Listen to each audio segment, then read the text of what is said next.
Walking into a Brandy Melville clothing store is like stepping into a time capsule of the 1990s.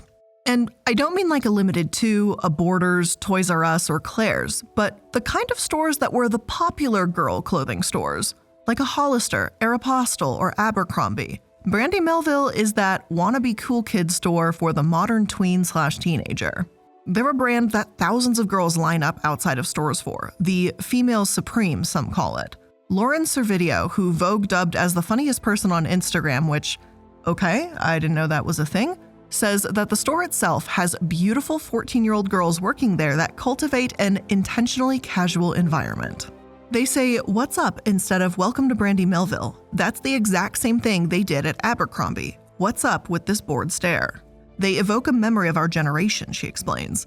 The vibe just reeks of exclusivity, like you've got to be cool to shop there. And naturally, you've got to have money too. The style is simple but chic, comfy but cute. $20 for a crop tee, almost $30 for a teeny tiny little miniskirt, and over $40 for a plain gray hoodie. But hey, this is fashion, and dressing like the popular kids doesn't come cheap. After you go to one of the 30 or so Brandy Melville locations in the US and try and squeeze into their teeny tiny clothes, you might post a picture of yourself in that adorable new crop top on Instagram. You've got to get that bang for your buck, right? So you spend a few minutes finding your perfect angle, hand on the hip, take the picture, and post it. Maybe you feel cute, get a few likes, and then you notice something a bit odd. Like the other posts where young women say they know Brandy Melville is a trash brand, and they just can't help but shop there. Maybe you notice a Brandy Melville shirt that's been folded to spell the word Fitler, or even check out the brand's Instagram page and notice that every single picture is a young, white, skinny model. You might just realize that you didn't see any employees that weren't young, conventionally attractive white women or girls working at the store too, but does that really make them trash? Let's be real here. On the surface, they don't seem super inclusive and feel a bit problematic by nature. But behind the scenes, it gets far darker than a prejudged look. We're talking about the CEO supposedly saving pictures of underage employees levels of disturbing here. And the fact that this brand is meant to represent a generation is honestly terrifying. Hello everyone, and welcome to the Corporate Casket. I'm the Illuminati, and today we're talking about the toxic, popular, and preppy brand, Brandy Melville.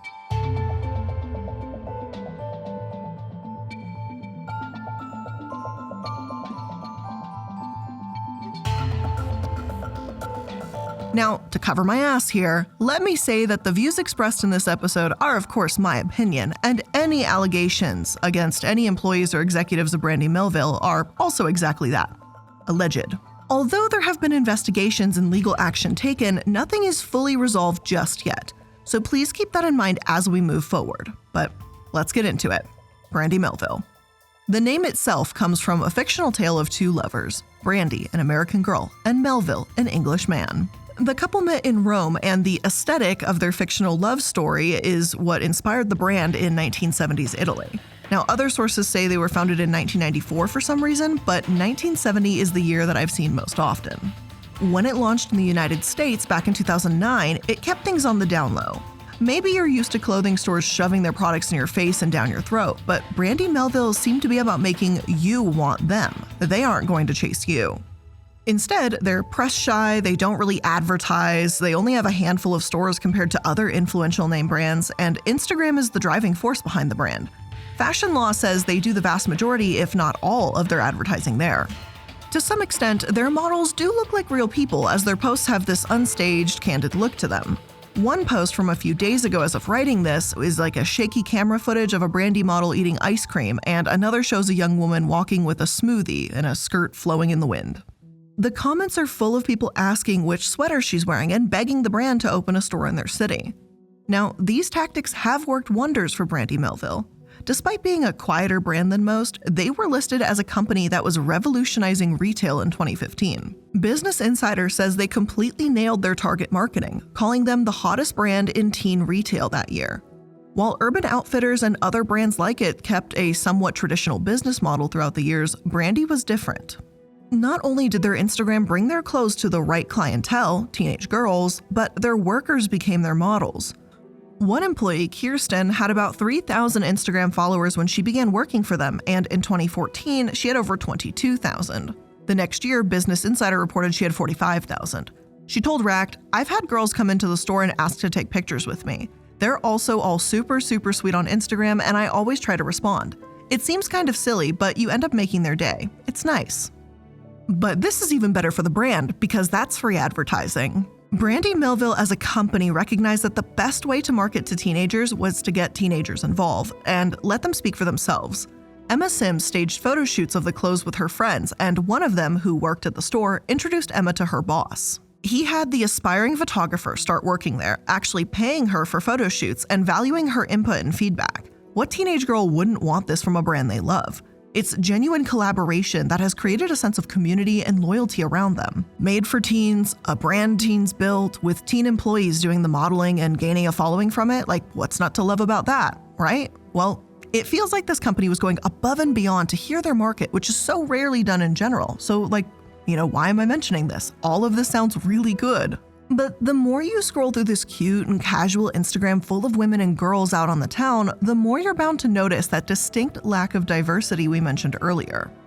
Almost every single person on their page is a skinny white girl. Brandy listened to their employees and customers all right. But when they were allegedly only hiring one specific type of woman, then are they really even capable of being the voice of a generation?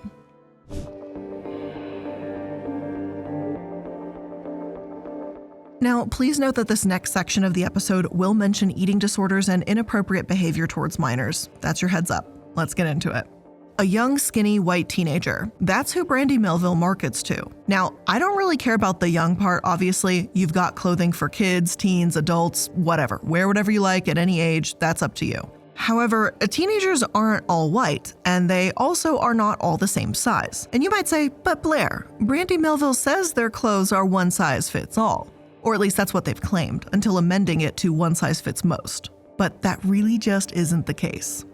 Even if Brandy isn't exclusively utilizing 5'10" leggy runway models to show off their clothing, their one size is the equivalent of a small or extra small in US sizing. This seemed to start around 2013, just 4 years after the first US outpost was opened. Stefan Marsan, the founder, owner, and CEO, allegedly told his former employees to take everything but the 3 smallest sizes off the floor. From that day forward, Brandy Melville wouldn't carry anything above a size 4. And I get that, hey, there is such a thing as petite stores or stores exclusively for plus-size women. However, that's not really what they were doing here, and that's most certainly not how they were presenting themselves. When they call themselves a one-size-fit-most type shop, they're implying that if you don't fit into their clothing, then there's something wrong with you. You're the problem. You're too big to fit into their exclusive preppy brand. PacSun, another clothing store that actually sells a few Brandy Melville items, claims that their customers have no issue with this. And truly, if their lack of inclusive sizing were the only problem with this brand, they probably wouldn't be on a corporate casket. Is it a bad look? Yes, but there's so much worse out there too. Unfortunately, Brandy does get much worse because of the lengths they go to in order to maintain this only skinny people can wear our clothes attitude, and it's pretty gross. Former employees have alleged that only skinny women were hired at Brandy Melville. In 2020, this did spark some outrage as it was revealed that employees that may not fit into some of the dresses had to come up with reasons for why the dress could still fit them. Like, if a customer said, "How is this one size fits most?" employees were literally instructed to say that maybe they could wear it as a neck scarf. Wear your dress as a neck scarf, the latest fashion trend. I don't know, maybe just admit your clothing doesn't actually fit most people, right? Now, in the US, the average size for a woman is between 16 to 18, and teenage girls typically wear a size medium. Again, this varies greatly, but there's hardly an average when everyone's just built differently. Oh God, now I'm thinking of that TikTok, all built different. The guy that he flexes his arm and cracks an egg on his bicep. Have you guys ever seen that? It's probably just me, but whatever. Built different. Back to Brandy Melville. When an employee has to say, "Oh, I guess this dress could be a neck scarf," that's not one size fits most. Just gonna put that out there. Now, although these toxic and frustrating stories definitely put Brandy Melville in the spotlight in 2020, it was what employees began saying about them in 2021 that turned the company from gross to dangerous. Luca Rotondo, a former senior vice president, said that the CEO, Stefan Marsan, wants his staffers young, thin, pretty, and white. A lack of diversity in the models you hire is bad enough, but this does kind of cross a line, so let's just call it what it is: discriminatory. So what if someone puts on a few pounds and now can't fit into Brandy's one-size-fits-most clothing? The company, disturbingly enough, has a way to ensure this won't happen. Rotondo told Insider that they did a sort of staff styling where every single day, Brandy Melville employees would have to have their pictures taken, then sent to higher-ups. Oh, and one of those higher-ups was directly Marsan himself. So yeah, you heard that right. For years, Marsan got 2,000 texts per day of photos of his young, sometimes underage employees to make sure that they fit the look. One employee claims that he even saves the photos, as she horrifically discovered when she spotted a folder on his computer with her name on it, and every staff style shot she'd ever sent. In retrospect, it's really fucking weird that we all, as underage people, had to text this mid to late 30s guy photos of what we were wearing, the former employee who worked in California and New York said. And I could not agree more. This isn't just checking on employee wardrobe to be sure it's appropriate, it's outright creepy. I would not feel safe as a teenager knowing that my significantly older employer was just saving my photos for God knows what reason. But former employees, despite knowing how strange and wrong this was, stayed because of the culture, because it felt like a sorority to them. The ones that were the boss's favorites, which that is horrific, that makes me gag saying that, they were called special snowflakes. Oh God, it just keeps getting dumber and stupider and scarier. Why call them special snowflakes? Like, why are we doing this? Apparently, they were also given the company credit card for shopping sprees, work trips to Hawaii, and access to the luxurious 5-bedroom apartment in New York Soho's neighborhood dubbed the Brandy Apartment. So, this is all just really weird, especially when you consider, again, not everyone is of age. To say that this created a toxic work environment would be a massive understatement. 8 former employees from 5 separate stores told Insider that there was widespread concern that gaining weight could cost workers their jobs. A visit from Marsan might prompt store-wide diets, and this type of work culture contributed to eating disorders. This leaves us with a store that doesn't just condone, but actively creates an environment full of body shaming and grotesque behavior towards minors from a CEO. Frankly, I could stop the episode here and be content knowing that I would never purchase from this brand, but it gets worse. Earlier, I said that they'll hire only skinny white women, so let's get into the store's racism problem too.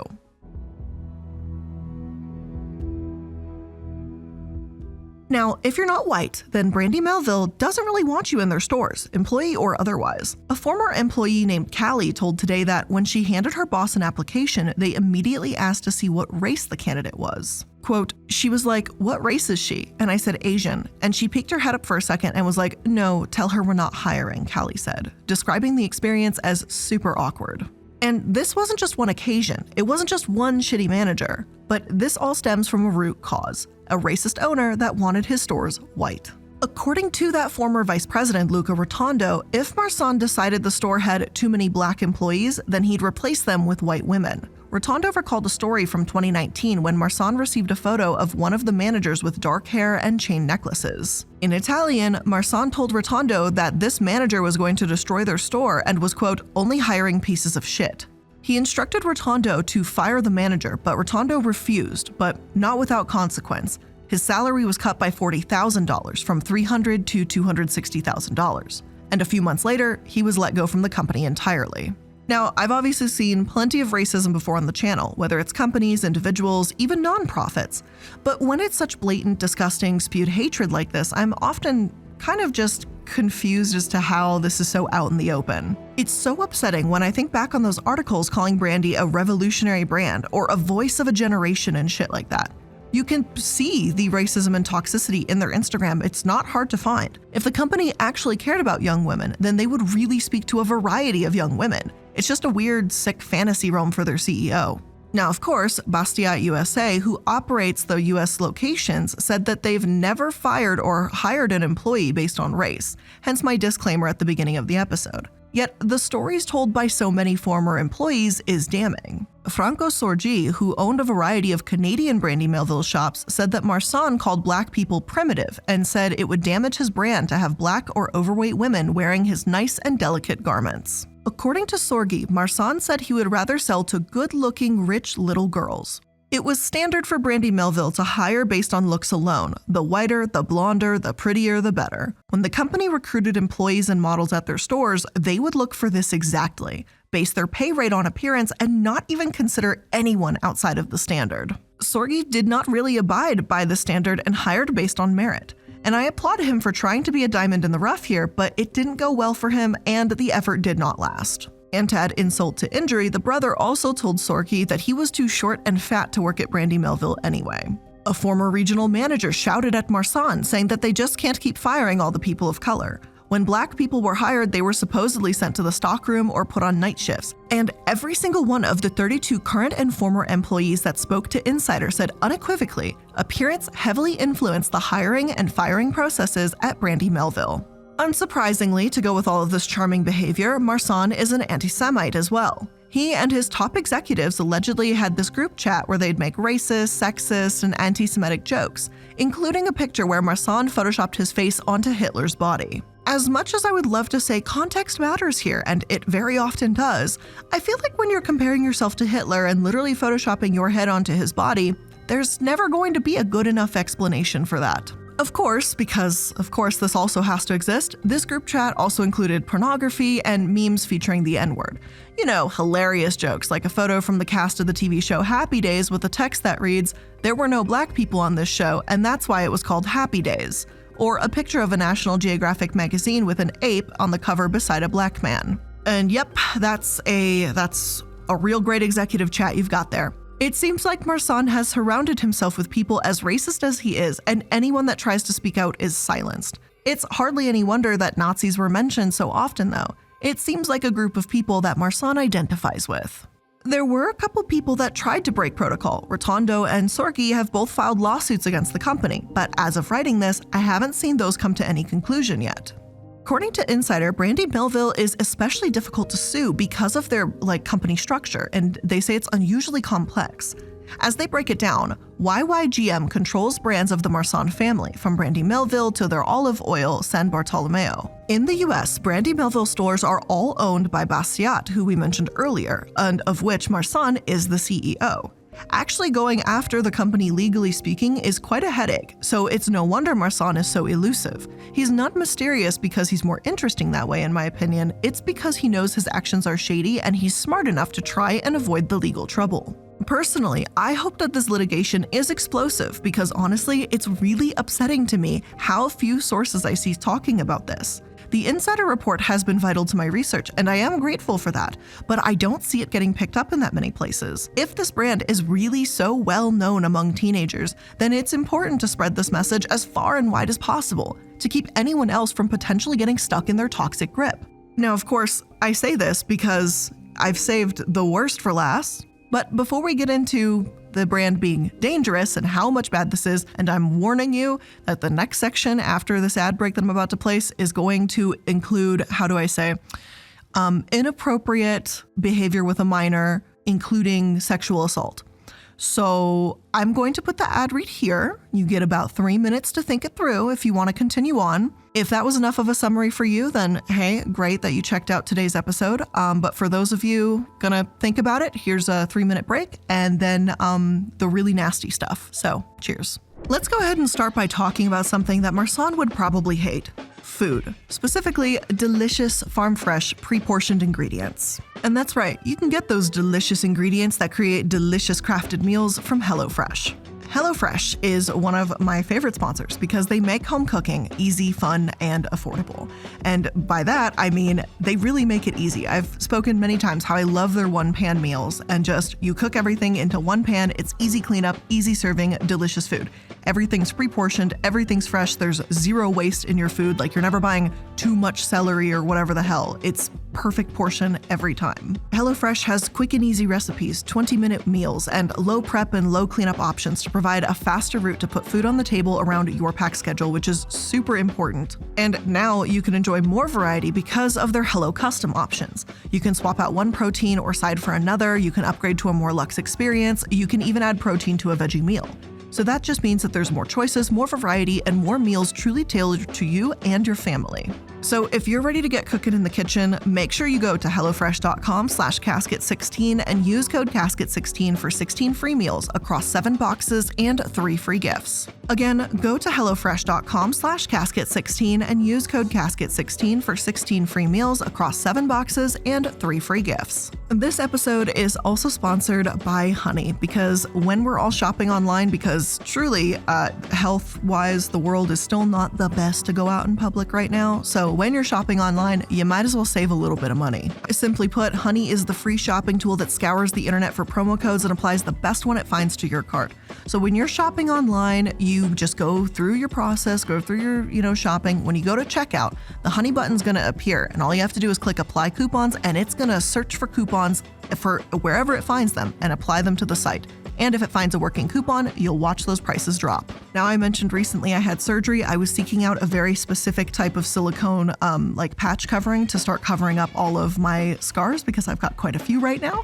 And I didn't even know that Honey worked on a medical website, so I saved 15% on my silicone patches that I needed to purchase. So that was very cool. Honey doesn't just work on desktop, because it works on your iPhone too. You just activate it on Safari on your phone and just save on the go.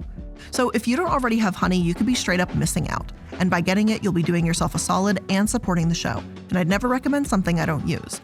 So get Honey for free at joinhoney.com/casket. And again, that's joinhoney.com/casket.